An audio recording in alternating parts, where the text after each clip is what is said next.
The difficulties that we're having in the housing market at the moment are really being felt heavily by first-time buyers. 10 years ago, 90% mortgages were really common, and 95% and even 100% mortgages. And yet since the credit crunch, it's not uncommon for lenders to ask for a 25% deposit from first-time buyers. So whilst interest rates are incredibly low, first-time buyers are having real difficulty getting onto the housing ladder. If we look historically, you used to get about 500,000 first-time buyers a year entering the housing market. Last year that was 200,000, and that's happened for 3 consecutive years. We've estimated that there's been about 1 million potential first-time buyers that haven't been able to get onto the housing ladder. The money that the government are giving, the £250 million that the government are giving to help first-time buyers get on the housing ladder, is a real step in the right direction. And although it's only 10,000, we'll target 10,000 first-time buyers, we really urge developers to talk to local authorities and the HCA and the lenders at how this can help them and help first-time buyers purchase units in their development. So if I was a house builder, I'd be spending a lot more time researching the market, particularly how it relates to the first-time buyers.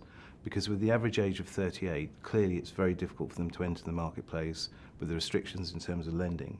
So it's a combination of both the house builder and obviously the banks and the institutions encouraging those first-time buyers back into the market, because that clearly then has a very important and positive knock-on effect to the rest of the marketplace.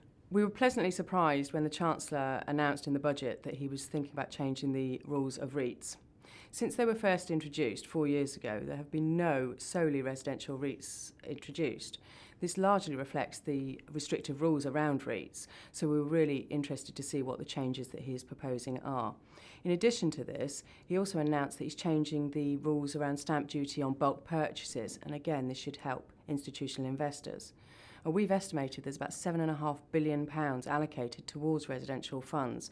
And with these changes to REITs and the changes to stamp duties, hopefully this should actually get the market going again and get some residential development active. The third very interesting element of the budget, as I see it, is in relation to public sector land.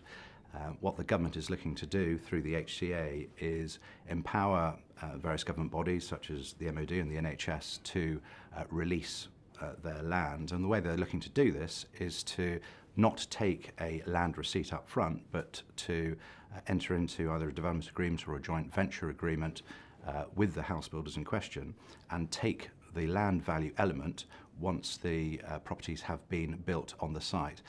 I think this is eminently sensible, and it very much appeals to what the house builders are looking for, which is return on capital employed.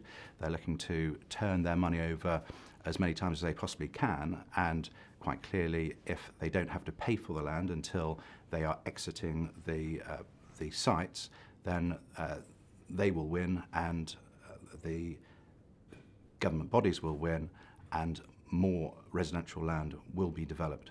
Some of these public sector sites, for example MOD sites, can accommodate several thousand residential units, and as well as substantial amounts of commercial development. I've got a real passion about the development of land market. It's a market that I've been in for the last 20 years or so, and I see the current climate as a real opportunity for local authorities to work hand in hand with developers and property companies to maximise the value of their estates.